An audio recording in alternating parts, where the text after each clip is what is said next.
So I talk to a lot of people these days, at least I try to, and understand, how they think, what makes them tick, what their logic is, all that stuff.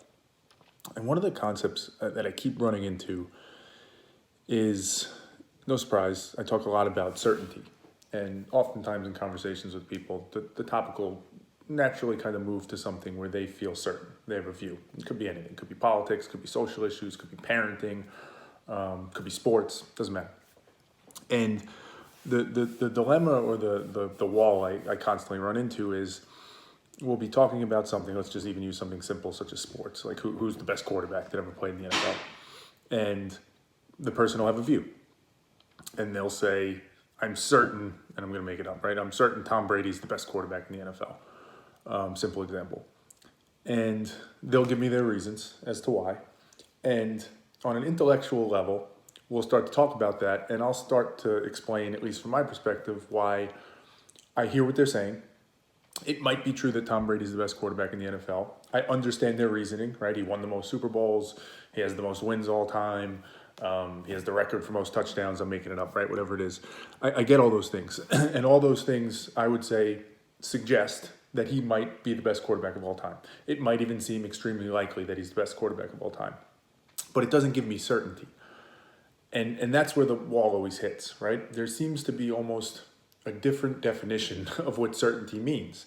Because to me, it's very clear, unless you are absolutely sure that this thing is true, there's absolutely no chance it can ever be the opposite of what you think it is, well, then you don't have certainty. And particularly when you start talking about more complex issues, like political issues or social issues, or, how to be a good parent, whatever, they get so complex, it becomes so gray, that it's hard to imagine ever actually having certainty on that thing. So when people bring that, I almost can't process it. I can't understand how you could say you have that certainty. And when I ask that question, when I kind of push that back on them and I say, I get it. I get why you feel very sure, or you feel like it's very likely, I should say. How are you making that jump to certainty? What they often do is they come back to the reasons they gave. They come back to that list of things, right? In a simple example, well, he won the most Super Bowls, he has the most touchdowns. And it's almost like now we're speaking a different language. And because I'm saying, no, I get that. That leads to you thinking it's very likely, but that doesn't explain certainty. And it's almost as if they're saying back to me, like, no, I see what you're saying. You're asking how I'm certain. I'm telling you, here's the evidence. And we have this disconnect. And it reminds me of a video that I watched of Richard Feynman, who I love. I think is, from a way of thinking perspective, is maybe, on the Mount Rushmore, if you will, of that. And he was talking about, I think he was talking about pseudosciences or whatever, but it doesn't matter. The line that he said, the point that he had was, I see people that say they're experts on a topic and that they know something for sure, that they actually know it, right? Another word for certainty. And he says, I struggle to believe that. And he says, I think the way he worded it was, I have the advantage of, I know what it means to know something from a very scientific perspective, right? He's an astrophysicist.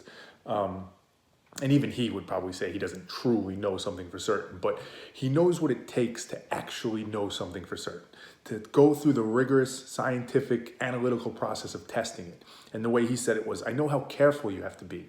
I know how easy it is to misconstrue something or misinterpret something or allow your mind to play a trick on you. I know how hard it is to follow as close as you can to the right regimented process to get to the position of saying, I know this thing to be true. So for him, he with that deep appreciation of it, that's the definition of certainty, and that's kind of the definition of certainty I go off of.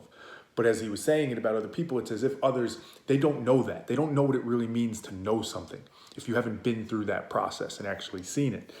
And I think that's representative of what I'm running into in these conversations. And much like he would say, I don't mean to imply that he or I, has a better definition of what certainty is or has better perspective on it. Maybe we do. And there's probably, again, evidence that suggests it's very likely, but I can't be certain in that. He can't be certain in that.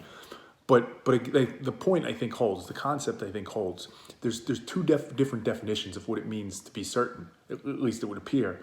And mine is a very rigid. It's a very rigorous. It's a very analytical. It's a very strict definition of what it means to be certain. In some ways, it's very simple. it means 100% certain. There's absolutely zero chance that you could be wrong. And conceptually, I think people understand that, but they allow themselves to believe that 95% equals 100%, or 99% equals 100%, or in some cases, 99.9% equals 100%.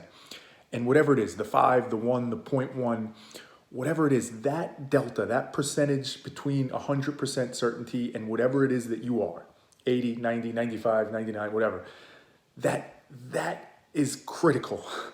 And in some ways, it doesn't matter if it's 10 or 0.1%.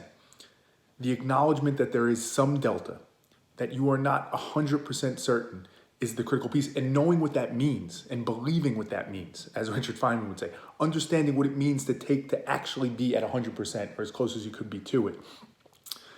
We seem to gloss over that. We as humans, we seem to just make that jump to 99% equals 100%.